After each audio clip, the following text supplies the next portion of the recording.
शिरडी साईंग नूतन मंदिर प्रतिष्ठा चैत्र मास शुक्लपक्ष पवित्र अशोकाष्टमी तिथि डेराबिस ब्लॉक अंतर्गत बारीमूल पंचायतर रायपुर ग्राम ठारे शिरडी साईंग नूतन मंदिर प्रतिष्ठा सहित प्राण प्रतिष्ठा कार्यक्रम अनुष्ठित हो जाइछि।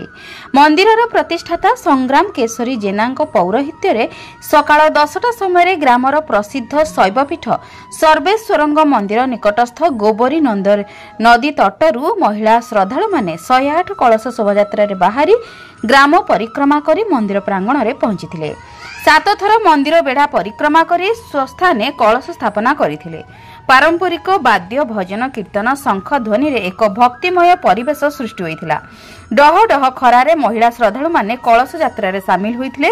एही कलश शोभायात्रा रे जोग देई श्रद्धालु माने बेस उत्साहित थिबार देखिबाकू मिलिथिला। समस्त भक्त श्रद्धालु मानक पई ठंडा पानीय सह अन्न प्रसादर व्यवस्था करा जायतिला।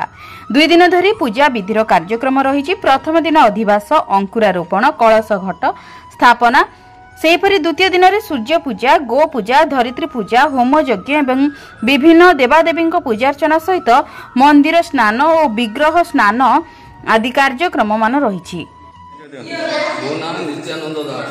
कौन सब कार्यसूची रही आज अंकुरारोपण कर्म भोजी अच्छी आसंता काली यज्ञ कर्म आरंभ सूर्य पूजा गो पूजा गुरु पूजा ये सब कर्म है कि यज्ञ कर्म आरंभ दिवंकर शाला प्रतिष्ठा ये सब कर्म अच्छी मोड़ा शारदा प्रसन्न त्रिपाठी।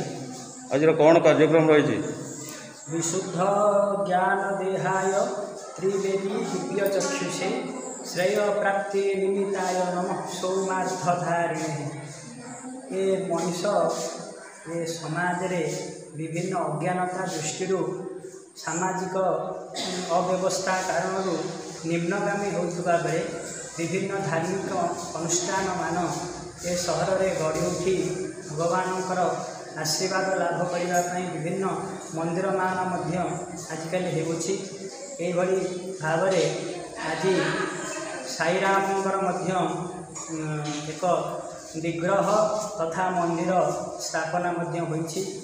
मो ना रत्नावती विश्वाल संतपुरा ग्राम बहुत बहुत खुशी एते खुशी जे कल्पना बाहर एते खरा एते ताती गोड़ माने ताती जाउची एथिरे एते आग्रह बाबा श्रद्धा स्नेह भल पाइबा बाबा को जी प्रेम से डाकिबो प्रेम रे बोलिबो तांकर मेरे श्रद्धा दिले सब हबो। मते कहले किछि लोक ठीक करिया पय कलश गुडिया पय मु जेतले 15 दिन आगुरु पचारली किए कहला ना देखा एत बाट एमती बाबांकर आशीर्वाद मैंने मु 13 जन लोक ठीक कला पुणी मु बाहरला बेले लोक एकजुट करके पुणी 4 जन बाहर एमती आमर सब व्यवहार शाड़ी फाड़ी सब हो गलानी ना 108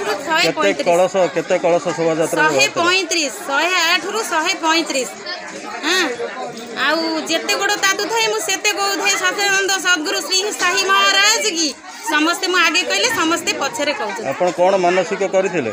मानसिक करिथिलु जे मोर एई कलशटा बुड़ेले मो परिवार सुख शांति रे रहबे आउ मो पुअर बाघर भले भले हे जे मो सान पुओ एते दुष्ट से बाबा ताकू सब बेले आशीर्वाद करी घंटा गोडेई रखि थांतु एई मोर आशीर्वाद। केन्द्रापड़ा जिला प्रतिनिधि जसवंत जेना रिपोर्ट जन अधिकार लाइव।